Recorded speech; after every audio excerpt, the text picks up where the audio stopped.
Konfederasi Serikat Pekerja Indonesia atau KSPI secara tegas menolak kenaikan upah minimum yang ditentukan oleh pemerintah tahun 2022 yang hanya 1,09%.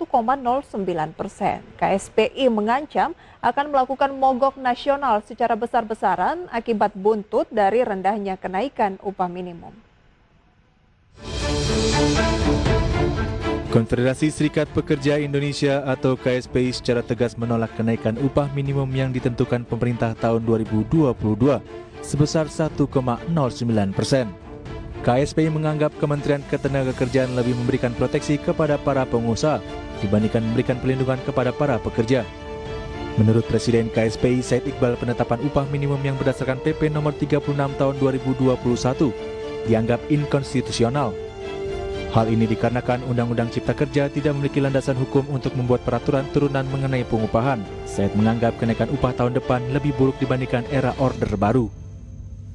Kenapa KSPI menolak keputusan Menteri Tenaga Kerja terkait kenaikan UMP dan atau UMK tahun 2022?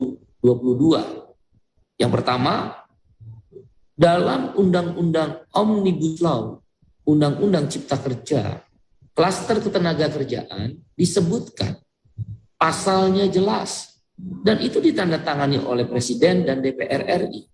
Dan Menteri yang memberikan usulan, jangan menjebak Presiden. Sekali lagi, jangan menjebak Presiden pada situasi yang sulit oleh Menteri.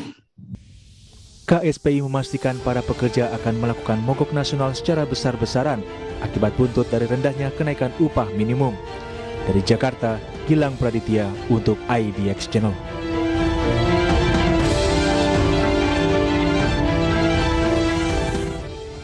Sementara kalangan pelaku usaha yang tergabung dalam Gabungan Pelaksana Konstruksi Nasional Indonesia menyatakan kenaikan UMP tahun 2022 menjadi kabar buruk di tengah situasi pandemi yang masih menghantam laju bisnis industri konstruksi di tanah air.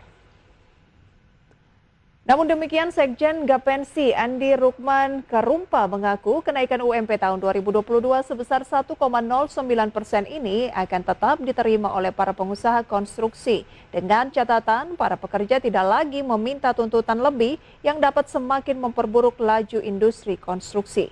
Selain itu, pemerintah diharapkan dapat kembali meningkatkan penggunaan TKDN di dalam negeri serta melanjutkan pembangunan infrastruktur terutama di wilayah Indonesia Timur yang sempat terhambat oleh adanya penyebaran virus COVID-19.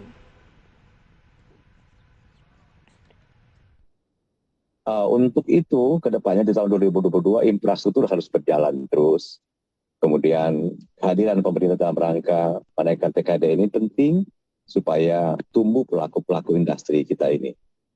Nah, kalau tumbuh, kenaikannya pun saya pikir ya masih relevan lah, dan kita juga harus sadar bahwa kondisi rakyat kita, ya, terutama buruh ini sangat perih. Ya. Dan kalau kita tidak bertahan seperti itu, kita ingin pertahankan supaya